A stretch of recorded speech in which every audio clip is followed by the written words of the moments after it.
Napakaganda at napakabigat ng mga salita ng Diyos na ibinahagi mo. Ito ang mga pangakong nagbibigay ng pag-asa, lakas, at katiyakan na talagang mabuti ang kalooban niya para sa ating buhay.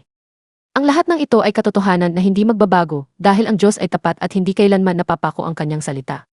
Samahan mo akong muli sa panalangin na nag-uugat sa lahat ng mga pangakong ito. Dalangin. Amang banal at makapangyarihan, lumalapit ako sa iyo na punong-puno ng pasasalamat dahil sa napakarami at napakagagandang pangakong inilatag mo para sa amin sa iyong salita. Salamat po dahil ikaw ay Diyos na hindi nagsisinungaling, tapat sa lahat ng panahon, at ang iyong mga salita ay buhay at may kapangyarihan na magkatotoo sa aming buhay.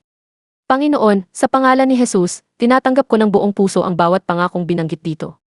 Naniniwala ako na kalooban mo ang kasaganaan, kalusugan, at magandang kinabukasan para sa akin at sa bawat isa sa amin. Tulad ng sinabi mo sa mga bilang, kung ano ang aming binibigkas at ninanais ng may pananampalataya, iyon ang gagawin mo. Kaya't mula sa araw na ito, ang aming mga bibig ay magsasalita lamang ng kabutihan, pag-asa, at katotohanan ng iyong salita. Iniutos ko sa pangalan ni Jesus na ang sumpa ng kahirapan ay tuluyang maputol, matapos, at hindi na magkaroon ng kapangyarihan sa aming buhay. Binayaran na ito ni Kristo sa krus ng Kalbaryo, siya na naging dukha upang kami ay maging mayaman, siya na nagdusa upang kami ay magkaroon ng kaginhawahan. Kaya't inaangkin ko ang kalayaan, ang paglaya, at ang karapatang magmana ng lahat ng ipinangako mo sa amin tulad ng ginawa mo kay Abraham, Isaac, at Jacob. Panginoon, buksan mo ang mga pintuan ng pagkakataon, magandang trabaho, matagumpay na negosyo, at mga paraan na galing sa iyo na magdadala ng kasaganaan sa aming tahanan. Gaya ng sinabi mo sa Isayas, padalhan mo kami ng walang katapusang biyaya na parang umaapaw na ilog, at patuluin mo patungo sa amin ang kayamanan at kabutihan na inihanda mo mula pa noong una. Alisin mo ang bawat pag-aalinlangan, takot, at kaisipan na nagsasabing hindi ito para sa amin.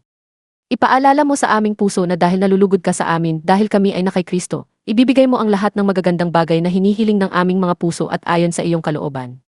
Panginoon, maging saksi ka sa aming buhay. Ipamalas mo ang iyong kapangyarihan sa paraang ang lahat ay makakita at makakaalam na ikaw ang Diyos na tumutupad ng pangako. Gawin mo kaming daluyan ng iyong pagpapala, upang sa pamamagitan ng aming kaginhawahan ay marami pa ang mapagpala, makilala ka, at lumapit sa iyo. Ang lahat ng ito ay ipinapanalangin ko ng may matibay na pananampalataya sa makapangyarihang pangalan ni Jesus. Amen at Amen. Kapatid, hawakan mo ng mahigpit ang mga pangakong ito, hindi ito lamang mga salita, kundi katiyakan ng hinaharap na inihanda ng Diyos para sa iyo. Huwag kang bibitaw dahil ang Panginoon ay kumikilos na ngayon para sa iyong ikabubuti. Pagpalain ka ng Diyos ng lubos at pasaganain ang lahat ng iyong ginagawa.